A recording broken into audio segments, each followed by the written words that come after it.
Student organizations on college campuses fulfill an important part of many students' college experience.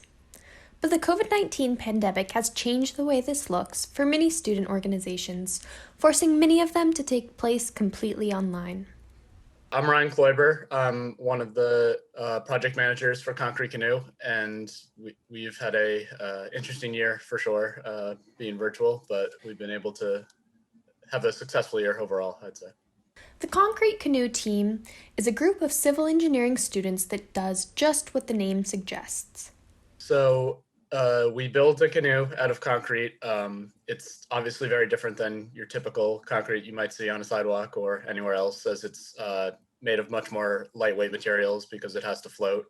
Oftentimes the challenge with the mix of the concrete is balancing the strength of it to support the loads of people who are racing the canoe while also making it light enough. The Concrete Canoe team spends most of the year designing the structure of the canoe and testing different mixes of concrete. Once they've finalized the mix of concrete and the structural components, they pour the concrete canoe and wait for it to cure.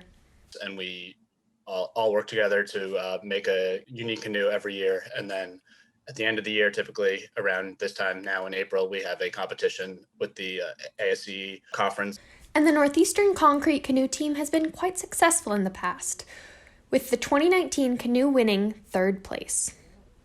But the 2020 canoe was poured right before the pandemic hit and Northeastern had to shut down.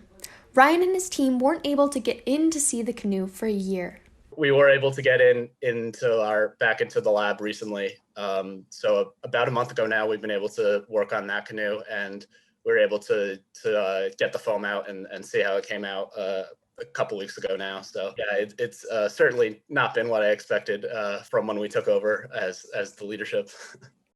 The team will still be competing this year, this time with just a written report with calculations and drawings, but no actual physical canoe.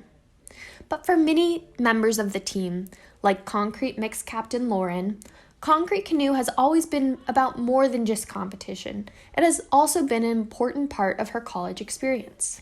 It was really nice to get my hands on in the material, and we're a really small group, and it's really nice to get to meet upperclassmen and so I was really excited for this year for, meeting new members and trying to be that same kind of role model and mentor. But I think we've been able to do it a little bit over Zoom, and we finally have been able to meet in person with only 2 people in the lab. It's definitely nerve-wracking to try and keep the club alive too, because some of our members are graduating this year. So it's going to be an even smaller group of people who actually know how to make the canoe. Though it's definitely going to be a big jump for next year to keep the club in momentum, and then we're gonna have a big graduating class next year. So I think there might only be 4 or 5 members from this year. So we definitely have to recruit a lot and really teach a lot of people. But there's been a silver lining to operating completely on Zoom. Hutch Myers, the structural design captain, says in the past, the team leaders have really done most of the work, especially on the written report. It was nice this year, with some new members coming in. Typically some of the younger members that don't really work on the paper all that much, at least in the past. But, this year, we're just not having a lot of lab work and stuff to do. We've kind of given more opportunities for the younger members to kind of help and participate in the paper. So that's been nice, kind of having to have more hands on deck with that and getting more help. Ryan graduates this year, but Hutch and Lauren are both looking forward to building their next canoe and getting it in the water in 2022. Reporting for Northeastern University, I'm Emily Maltaire.